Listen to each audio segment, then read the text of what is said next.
Morning. I'll start the meeting of the National Board of Assessors to order at 9 a.m. on Thursday, February 1st, 2024. Let the record show that present from the board are Jay Mankara and myself, Robert Early. Can I get a motion to waive the reading of the public minutes from the Board of Assessors meeting held on Thursday, January 4th, 2024? So moved. Accept them and place on files. I'll second that. All those in favor? Aye.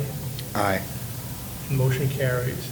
Can I get a motion to waive the reading of the non-public minutes from the Board of Assessors meeting held on Thursday, January 4th, 2024? Accept them and place them on file. So moved. I'll second that. All those in favor say aye.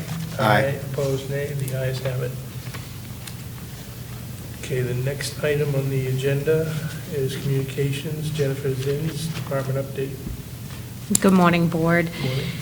So we have a few things. The appeals that we have received from the BTLA, we have been able to either settle or they have continued on with the BTLA. And out of, I believe, 48 was filed, a good majority of those, unfortunately, has fallen on legal's shoulders because they're commercial. But the residential we have handled, and we have settled with the majority of them. There is about 5 that are going to the BTLA. They're going forward with the BTLA. But I'm fairly confident that we're in good shape with them. And I was extremely pleased that we got through those, especially given the fact that, you know, Jessica has worked so diligently on them and has really gone above and beyond the typical processes that you would have a settlement order meeting that is ordered by the BTLA, and it would basically stop there.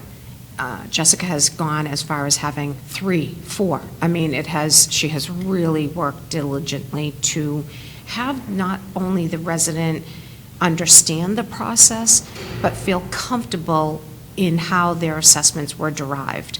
And I think that speaks volumes to the employee, because in today's market, everything is so crazy. Given the fact that we're understaffed, that is in limited time to do that. For her to go above and beyond, I can't stress it enough, whether I say it publicly or whether I say it just to my office staff. She should be commended for the work that she has done. I'm so pleased with her. So 5 approximately is going. There may be that at the last minute they withdraw some of them, which does happen. Celia can attest to that as well. And if that happens, that happens. If it doesn't, I will say Jess has never gone to BTLA before. She was worked in Massachusetts. So I will be going along with somebody from Vision, and if we need guidance from legal, then we'll defer to legal for assistance as well. So thankfully we have that avenue. We have a potential hire for the admin staff, still no for the assessing staff, but as an assessing department employee, we do have somebody. So we hope to have that confirmation from the person by next week at the earliest. So that will help greatly with regards to taking things off, the admin's shoulders and kind of easing up, giving Cheyenne that many more hours to be working on the assessing side, which is what her, job description is supposed to be doing in the position she's in now. She's supposed to be doing half and half. So this will kind of ease that up a little bit to get her trained and get her out in the field and whatnot. Unfortunately for the board, you're going to have probably hundreds into the thousands of exemptions and credits that you're going to be signing off on, but it will just be one page that you're signing off. But that's, it will give you a clue as to just how many people are, and when I use this word, take advantage, that's not what I mean. Right. But I mean, taking the opportunity to apply and qualify for such exemptions and credits. There's a need out there, and that's what you're gonna see that much more this time around than in the past few years. There is a huge increase. So just to keep that in mind. And that's about it. I want to thank the admin staff, and that's it. Okay, thank you. Do you have any questions, Jay? I don't, but thank you. Jennifer, how many commercial properties are going to go to legal? Any idea? 20, maybe? I have an idea, I have a list. Yeah. I don't have it with Just me. ballpark. It feels, I'd say more like 30 or 40. Well, we only had 48, and we had... Well, that's just from this year, so. Right, but, we oh, have a yeah, lot from... that are, yeah. Were you talking previous years? Probably just this year, but. Yeah. It feels like more. Right. And that's filed for the 2022 BTLA. They have 20-something that's still in the BTLA, well, that was filed at the BTLA. Well, we have that Superior deferred to Court that. as well. Some of them went to, maybe 5 to 10, less than 10, went to Superior Court instead of BTLA, so. And for 2023, we're not going to have a number for you because until the day before March 1st, honestly. We've got the habitual people that do file every year, that they file within the municipalities, that's just a given, and they do tend to wait the last week. But right now, we have a handful of, and that's it, filed so far. So another testament to the 2022 reval, but again, you know, we're trying to get as much information out there for the people to understand their assessments and how they work. If you go on my website, as I've said numerous times, it's kind of spelled out. There's a lot of videos and whatnot, and I'm eventually going to put a training video out there as well that I'm working on both sides of the house for. So, Okay. All right, thank you, Jennifer. you're welcome.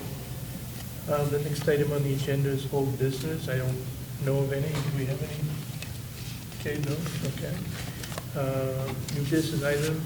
Jessica, presented by Jennifer. One abatement, I guess. Okay. And I have to laugh because Jessica actually typed out what I'm only supposed to say. So the property is 19 White Plains Drive. This is a 2022 abatement, which is currently at the BTLA mediation and settlement status. After speaking to the applicant by phone and email and researching the appeal, a data correction has been made to the property card, which warrants an abatement. The taxpayer has signed the settlement agreements, and to avoid further time and cost to the city, we recommend granting the abatement for 2022 and 2023 for 19 White Plains Drive. Any questions, Jay?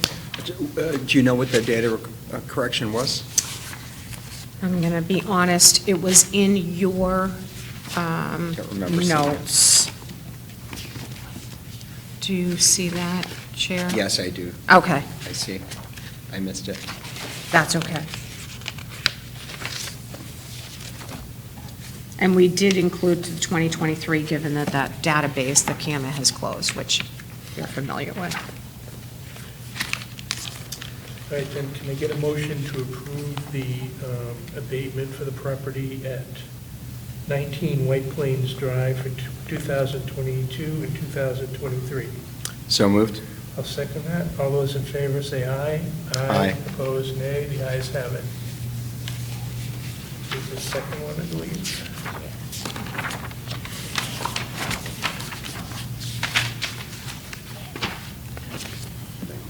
One.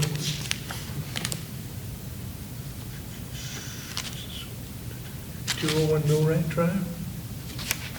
Jen, that's the school and mill right for, Oh, for the taxpayer, I Yeah. apologize. So that's a city-owned, I apologize. I'd forgotten that we were actually going to be presenting that.